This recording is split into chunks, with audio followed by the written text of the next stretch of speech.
Hello नमस्कार दोस्तों, आपका स्वागत है आपके अपने यूट्यूब चैनल राजन क्लासेज में। दोस्तों, आज की वीडियो के अंदर अपन सीखेंगे कोडिंग डिकोडिंग।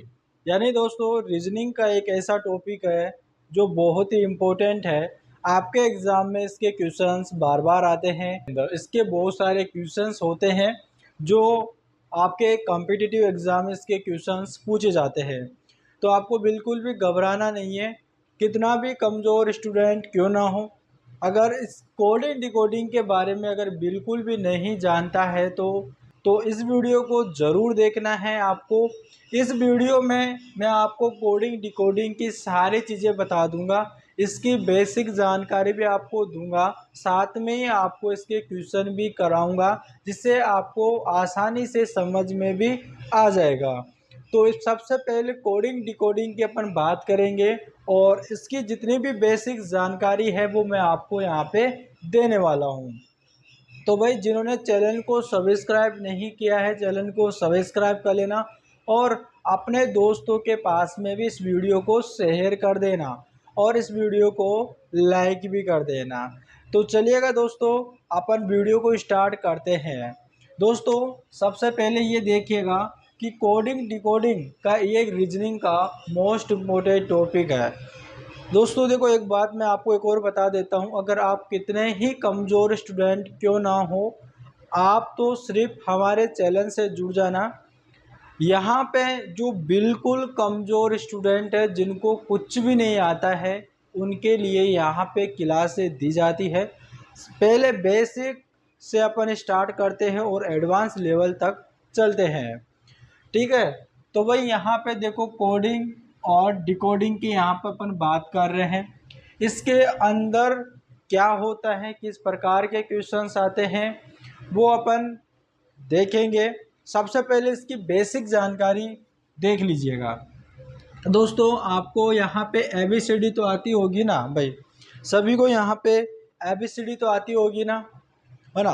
देखो, मैं यहाँ पर आपको सामने ABCD लिखता हूँ, जैसे कि यहाँ पे ABCDEFGHIJKLM। ठीक है मेरे भाई, यहाँ पे मैंने M तक लिखा। अब यहाँ पे M को आप जो N है उसको यहाँ से लिखना है, NOPQRSTUVWX और Z। मैंने आपके सामने यहाँ पे 26 अल्फ़ाबेट यहाँ पे लिख दिए हैं। यहाँ पे ABCDEFGHIJKLM, ठीक है, और NOPQRSTUVWXYZ। यहाँ पे मैंने जेड तक लिख दिया। अभी आप ये मत समझना कि सर आप क्या कर रहे हो, आप तो हमें बच्चों की तरह ABCD सिखा रहे हो। देखो भाई, मैं यहाँ पर आपको ABCD इसलिए लिख रहा हूँ क्योंकि ये आपको बहुत ही काम आएगी। ठीक है भाई, ये आपके बहुत ही काम आएगी। देखो, अब यहाँ पे कोडिंग डिकोडिंग के अंदर ये कैसे काम आएगी, ये ABCD आपको आती है तो आपने यहाँ पे लिख लिया है ना। जिनको नहीं आती है भाई, वो एक बार याद कर लेना, ठीक है। अगर कोडिंग डिकोडिंग अगर सीखना चाहता है रीजनिंग के अंदर, तो इनको याद कर लेना, जिनको ABCD नहीं आती, क्योंकि बहुत सारे स्टूडेंट होते हैं जिनको नहीं आती है ABCD, है ना। कई सारे तो ऐसे स्टूडेंट होते हैं जिनको कक्का नहीं आता लेकिन पढ़ना आता है ना। तो वैसे ही है कि जिनको ABCD नहीं आए और वो इंग्लिश पढ़ रहा हो, ठीक है, ऐसा भी हो जाए। देखो दोस्तों, यहाँ पे A है तो ये 1 नंबर पे आता है, B 2 नंबर पे आता है, C 3 नंबर पे आता है, D 4 नंबर पे आता है। ऐसे आपको इनकी नंबरिंग लिखना है। मैं यहाँ पे लिख लेता हूँ 5 6 7 8 9 10 11 12 और यहाँ पे 13। ये हो गए यहाँ पे 14 15 16 17 18 19, ये हो गया 20, ठीक है, 21 22 ये 23, ये 24, ये 25 और ये 26।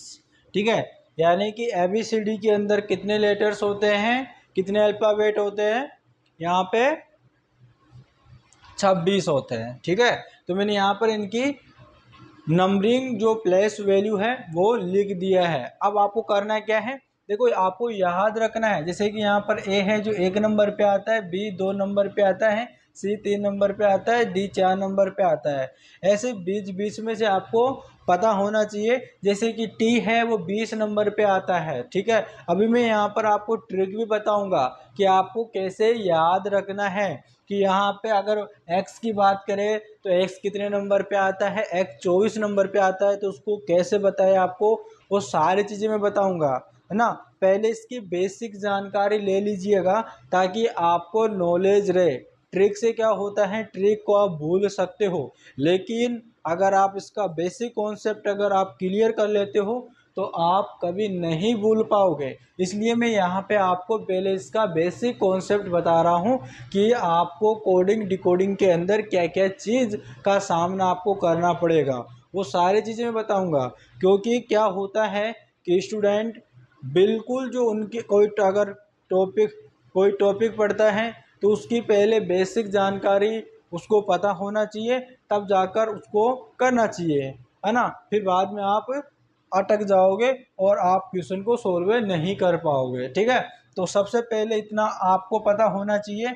आपको यहाँ पर पता होना चाहिए P 16 नंबर पे होता है, F 6 नंबर पे होता है, Y आपके 25 नंबर पे होता है। ऐसे आपको मुँह जुबानी याद होना चाहिए। ठीक है, इतना याद करने के बाद में आपको एक और चीज़ यहाँ पर ध्यान देना है। जैसे कि दोस्तों ए का अपोजिट यहाँ पे कितना होता है, ए का अपोजिट जेड होता है। ठीक है, ए का अपोजिट कितना होता है, जेड होता है। और बी का अपोजिट वाई हो जाएगा, सी का अपोजिट एक्स हो जाएगा, और डी का अपोजिट डब्ल्यू, ई का अपोजिट वी, एफ का अपोजिट यू, जी का अपोजिट टी, एच का अपोजिट यहाँ पे एस हो जाएगा, और आई का अपोजिट यहाँ पे आर हो जाएगा, जे का अपोजिट यहाँ पर क्यू हो जाएगा, के का अपोजिट यहाँ पर पी हो जाएगा, एल का अपोजिट यहाँ पे ओ हो जाएगा, एम का अपोजिट यहाँ पे एन हो जाएगा। ठीक है, आपको देखो आप ये सोच रहे हैं कि हमको ये कहाँ पर काम आएगी, जिनको बिल्कुल ही पता नहीं है, देखो आपको तो सिर्फ याद रखना है अभी कहाँ पे काम आएगी, है ना। कैसे काम आएगी, कैसे करना है, वो क्वेश्चन में पता चलेगा। अभी जो मैं बता रहा हूँ आपको, उन चीज़ों को आपको ध्यान देना है। ठीक है, जैसे कि आपको यहाँ से ए का अपोजिट जेड होता है, आपको कहीं से भी आपको पूछ सकता है, तो आपको याद होना चाहिए। आपको डायरेक्ट बोले कि जी का अपोजिट क्या होता है, टी होता है। ठीक है, जे का अपोजिट क्या होता है, क्यों होता है, एम का अपोजिट एन होता है, ऐसे आपको पता होना चाहिए। अगर कोई भी आपको आपसे अगर ये पूछे कि भाई मुझे ये बता दे कि ई का अपोजिट क्या होता है, तो आपको तुरंत बताना है कि वी होता है। ठीक है, और वैसे ही आपको एच का अपोजिट पूछे तो कितना हो जाएगा, एस हो जाएगा। इस प्रकार से आपको ये चीज़ें याद होनी चाहिए, तब जाकर दोस्तों आप कोडिंग डिकोडिंग का क्वेश्चंस आप हल कर पाओगे। इतना समझ गए दोस्तों, इतना आपको याद करना है। ये तो था आपके लिए बेसिक जानकारी जो आपको पता होना चाहिए कि आपको कोडिंग डिकोडिंग के अंदर क्या क्या काम आने वाले हैं। ठीक है, अब देखिएगा दोस्तों इसकी एक और ट्रिक होती है, और ये ट्रिक होती है आपके इजोटी। ठीक है, ई जे ओ टी वाई, इजोटी। ठीक है, ई आपके 5 नंबर पे होता है, जे आपके 10 नंबर पे होता है, ओ आपके 15 नंबर पे होता है, टी आपके 20 नंबर पे होता है, वाई आपके 25 नंबर पे होता है। ठीक है, आप के सामने ये एक ट्रिक है छोटी सी, जिसके थ्रू आप इसको याद रख सकते हो। जैसे कि ई 5 नंबर पे आता है, तो आपसे एप पूछा जाए तो एप कितना, देखो आप याद कर सकते हो कि ई 5 पे आ रहा है तो एप कितने पे आएगा, 6 पे आ रहा, 6 पे आएगा। जैसे कि ई 5 पे आ रहा है तो एप कितने पे आएगा, 6 पे आएगा। उसी तरह से दोस्तों आपसे पूछा जाए कि टी है, टी 20 नंबर पे आता है, तो आपसे पूछा जाए कि यहाँ पे एस कितने नंबर पे आएगा, तो आपको पता होना चाहिए दोस्तों। टी से पहले एस आता है तो वहाँ पे ये 19 नंबर पे आएगा। इस प्रकार से आपको पता होना चाहिए, ठीक है। इसको आप इतना याद ना करके इतना याद कर सकते हो, लेकिन इसका नुकसान भी है, ठीक है भाई। यहाँ पर मैं आपको अगर ट्रिक बता रहा हूँ तो इसका नुकसान है। नुकसान ये कि आप ट्रिक को भूल सकते हो, लेकिन अगर इसको आपने रट्टा मार लिया है ना, इसको अगर आपने रट्टा मार लिया तो आप कभी नहीं भूलोगे।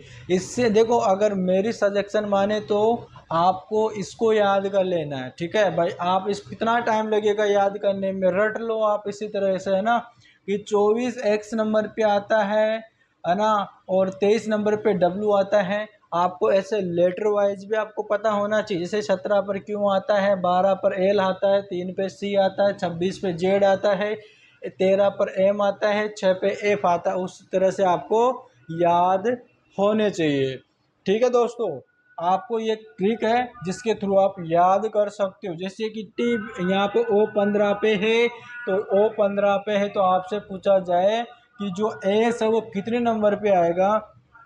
एस या आप इसके पास में अगर देखो, यहाँ पर मैंने ओ पूछा, O15 पे है तो इसके आस पास के आप बता सकते हो। अगर पहले वाला पूछे तो आपको माइनस करना है, आगे वाला पूछे तो आपको प्लस कर देना। जैसे कि यहाँ पे आपसे पूछा जाए O15 पे आता है, O15 पे यहाँ पे दे रखा है। अगर आपसे क्यों पूछ रहा है तो आप ओम देखो, ओम कितना जोड़ दिया है, 2 जोड़ दिया है तो 17 नंबर पे आता है ना। इस तरह से आप याद कर सकते हो। आपके सामने ये एक ट्रिक भी है, ठीक है, इसके थ्रू आप याद कर सकते हो। मेरी माने तो आप इसको ज़्यादा इम्पोर्टेंट देना भाई, इसको ज़्यादा आप याद करना और इसको कम याद करना, ठीक है। ये एक ट्रिक है, लेकिन ट्रिक आप भूल सकते हो, ठीक है ना, इसके लिए।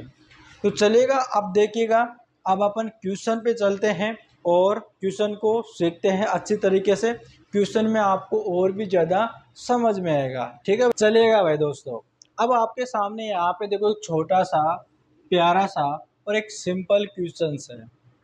इसके थ्रू आपको ज़्यादा समझ में आ जाएगा कि मैं यहाँ पे पहले क्या बता रहा था। देखो दोस्तों, यहाँ पे आपके सामने क्वेश्चन है, यदि BEC को यहाँ पे 253 लिखा जाता है तो MSQ को क्या लिखा जाएगा। आपके सामने एक छोटा सा ये क्वेश्चन है। देखो दोस्तों, यहाँ पे इसको अपन सोल्व करते हैं, इसका आंसर क्या होगा। देखो यहाँ पे दे रखा है BE और C, ठीक है। इसको यहाँ पर इसने 253 लिख रहा है। कितना लिख रहा है, 253 लिख रहा है। देखो, सबसे पहले आपको पता करना है कि जो MSQ है इसको क्या लिखा जाएगा। MSQ को यहाँ पे क्या लिखा जाएगा, आपको ये बताना है। देखो, जब भी अगर इस प्रकार का क्वेश्चन आता है कोडिंग डिकोडिंग का, तो आपको क्या करना है, सबसे पहले इनकी जो प्लेस वैल्यू है वो लिखना है। जैसे कि B है वो 2 नंबर पे आता है, E आपके 5 नंबर पे आता है, C आपके 3 नंबर पे आता है। लो दोस्तों, यहाँ पर इसने ऐसा लिख रहा है, ये BEC को कैसे लिख रहा है, ये 253, यानी कि इनकी जो प्लेस वैल्यू है उसी को ही लिख रहा है। तो उसी भाषा में आपको ये भी बताना है कि MSQ को क्या लिखा जाएगा। M जो होता है वो 13 नंबर पे होता है, S जो होता है वो 19 नंबर पे होता है, Q है वो 17 नंबर पे होता है। तो इसको लिखेंगे यहाँ पे 13, 19 और यहाँ पे 17। इसको यहाँ पे ये लिखेंगे, MSQ को इस भाषा में लिखा जाएगा, ठीक है भाई। अगर दोस्तों वीडियो अच्छा लग रहा हो ना, तो भाई देखो, चैनल को ज़रूर सब्सक्राइब करना और अपने दोस्तों के पास में भी भेज देना, ठीक है मेरे दोस्तों। ज़रूर भेजोगे ना भाई, अपने दोस्तों के पास में भेज देना, जो भी आपके पास ग्रुप्स है ना सभी को भेज देना, और प्यारा सा वीडियो को लाइक कर देना, ठीक है मेरे भाई। तो चलेगा, अपन चलते हैं हमारे अगले क्वेश्चन की ओर। चलेगा दोस्तों, अब आपके सामने यहाँ पे अगला क्वेश्चन है। इस क्वेश्चन को आपको आराम से समझना है, कोई भी जल्दबाजी आपको नहीं करना, ठीक है। देखो यहाँ पर आपके सामने पहला यहाँ पे क्वेश्चन है, यदि किसी निश्चित कूट भाषा में यहाँ पे LET को यहाँ पे 12,520 के रूप में कोड किया जाता है, ठीक है। यहाँ पर जो LET है ना, इसको क्या करके इसने 12,520 के रूप में लिखा, उसी तरह से यानी उसी भाषा में आपको बताना है कि WIN को कैसे लिखा जाएगा, ठीक है। सबसे पहले यहाँ पे लिखो LET, ठीक है। इसको यहाँ पर इसने लिख रहा है कि 12, 5 और 20, यहाँ पर इसके रूप में लिखा है। LET को यहाँ पर 12,520 लिख रहा है। उसी तरह से यहाँ पर आपको ये बताना है कि WIN को किस प्रकार यहाँ पे लिखा जाएगा, ठीक है। देखो सबसे पहले यहाँ पर LET को यहाँ पे 12,520 के रूप में लिख रहा है। तो आपको करना क्या है, सबसे पहले आपको यहाँ पर LET की प्लेस वैल्यू आपको लिखना है। जैसे कि L होता है वो 12 नंबर पे होता है, E आपके 5 नंबर पे होता है और T जो होता है वो 20 नंबर पे होता है।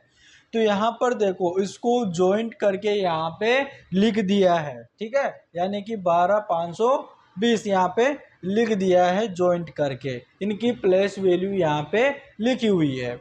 उसी तरह से WIN को भी यहाँ पे लिखेंगे। W कितने नंबर पे होता है, 23 नंबर पे होता है। I आपके 9 नंबर पे होता है। N आपके 14 नंबर पे होता है ना। इसको भी यहाँ पर जॉइंट करके लिख देंगे कि 23, 9, 14 यहाँ पर जो WIN का कोड होगा, ठीक है भाई। इस प्रकार से ये क्वेश्चंस होगा।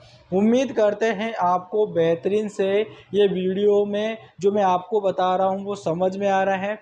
अगर समझ में आ रहा है तो एक प्यारा सा कमेंट करना कि जी सर जी हमें समझ में आ रहा है, और चैनल को जो सब्सक्राइब नहीं कर रखा है और वो चैनल को सब्सक्राइब भी कर लेना और वीडियो को लाइक भी करना है, ठीक है मेरे भाई। तो चलिएगा दोस्तों, अपन चलते हैं हमारे अगले क्वेश्चन की ओर। चलिएगा दोस्तों अब यहाँ पर आपके सामने अलग क्वेश्चन है। देखो यहाँ पे लिख रहा है, यदि WIND को यहाँ पे 5, 2, 7, 3 के रूप में लिख रहा है, उसी तरह से उसी भाषा में यहाँ पे RIVER को यानी रिवर को 62981 के रूप में यहाँ पे कोड किया जा रहा है। तो यहाँ पर जैसे इन दोनों को लिखा है, जैसे इन दोनों में लॉजिक लगा के लिखा है, उसी तरह से WINNER का कोड क्या होगा, आपको ये चीज़ बतानी है। सबसे पहले यहाँ पर WIND को यहाँ पे क्या लिख रहा है, देखो यहाँ पे मैं लिख लेता हूँ। WIND को यहाँ पे इसने 5, 2, 7 और 3 लिख रहा है। उसी तरह से यहाँ पे RI, ठीक है, मैं थोड़ा यहाँ पे नीचे लिख लेता हूँ, RIVER। यहाँ पे इसने रिवर को 6, 2, 9 और 8 एक के रूप में यहाँ पे लिख रहा है। तो यहाँ पर आपको बताना है कि WINNER को यहाँ पे क्या लिखा जाएगा, ठीक है। देखो सबसे पहले आपको क्या करना है, इनकी प्लेस वैल्यू लिखनी है। W आपके 23 नंबर पे आता है, I आपके 9 नंबर पे आता है, N आपके 14 नंबर पे आता है, D आपके 4 नंबर पे आता है। यहाँ पे दोस्तों देखो कि यहाँ पे 23 आ रहा है, 9 आ रहा है, 14 आ रहा है, 4 आ रहा है। तो यहाँ पर तो देखो 5, यहाँ पे कितना आ रहा है, यहाँ पे देखो यहाँ पर 5, 2, 7, यहाँ पे 3 आ रहा है। अगर यहाँ पे देखा जाए तो यहाँ पर 4 डिजिट है, ठीक है। और यहाँ पे देखा जाए तो यहाँ पर 1, 2, 3, 4, 5, 6, यहाँ पे 6 डिजिट हो रहा है। तो यहाँ पे नंबरिंग जो इनकी प्लेस वैल्यू लिखा है इससे तो नहीं होगा, ठीक है। अब यहाँ पर आपको दूसरा तरीका लगाना है कि यहाँ पर इसने क्या कर रहा है, क्या इन दोनों को मैं जोड़ दूँ क्या, 3 और 2 5, आ तो रहा है यहाँ पे 5, ठीक है भाई। यहाँ पे 9 आ गया, यहाँ पे अगर इन दोनों को जोड़ता हूँ तो 5 आ गया और यहाँ पे 4 है। दो जहाँ पर भी 2 डिजिट थे ना उसको मैंने जोड़ दिया, फिर भी यहाँ पे नहीं आ रहा, क्योंकि यहाँ पे तो 5273 है, जबकि यहाँ पर 5954 हुआ ही है। तो यहाँ पर ऐसा भी नहीं होगा। अब यहाँ पर आपको और थोड़ा सी दिमाग लगाना है। देखो अब यहाँ पर इनकी प्लेस वैल्यू यहाँ पर काम नहीं करेगी, ठीक है। आपको थोड़ा सी और दिमाग लगाना है। देखो WIND को यहाँ पर इसने ये कोडिट किया है, RIVER को यहाँ पर इसने ऐसा लिखा है। आपको पूछ रहा है WINNER को यहाँ पर क्या लिखा जाएगा। दोस्तों सबसे पहले आपको ये दिमाग लगाना है। देखो यहाँ पर आई है और यहाँ पर भी आई है। देखो यहाँ पर आई को इसने 2 के रूप में लिखा है, यहाँ पर भी 2 के रूप में लिखा है, ठीक है भाई। उसी तरह से यहाँ पर आपको ये दिमाग लगाना है, जैसे यहाँ पर आई और यहाँ पर भी आई है तो उसने यहाँ पे लिखा है 2, यहाँ पे 2 के रूप में यहाँ पे कोडित कर दिया गया है। उसी तरह से दोस्तों यहाँ पर देखो डब्लू लिखा है और यहाँ पे यानी कि डब्लू का कोड क्या लिखा है 5, तो यहाँ पर मैं 5 लिख दूंगा, ठीक है। आई है और यहाँ पर आई का कोड क्या है 2, तो यहाँ पर मैं 2 लिख दूंगा, ठीक है। यहाँ पर एन है, यहाँ पर एन का कोड क्या है, देखो यहाँ पर 7 है, तो यहाँ पर 7 लिख दूंगा, ठीक है। यहाँ पर एक और एन है तो यहाँ पर एक और 7 आ जाएगा। यहाँ पर आर है और आर का कोड यहाँ पे क्या है 6 है, ठीक है, तो यहाँ पर मैं 6 लिख दूंगा, ठीक है। यहाँ पर मेरा आंसर क्या हो जाएगा, यहाँ पे ये हो जाएगा, ठीक है, 52 77 6 आपका करेक्ट आंसर हो जाएगा। इस प्रकार से दोस्तों आपका ये क्वेश्चन होगा। उम्मीद करते हैं आपको अच्छी तरीके से ये वीडियो समझ में आया है। अगर वीडियो अच्छा लगा हो तो चैनल को ज़रूर सब्सक्राइब करना।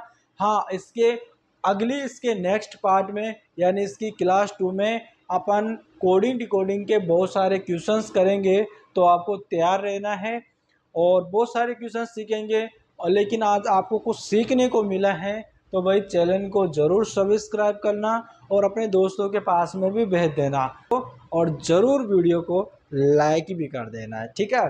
चलिएगा दोस्तों, अपन मिलते हैं नेक्स्ट वीडियो में, तब तक के लिए धन्यवाद।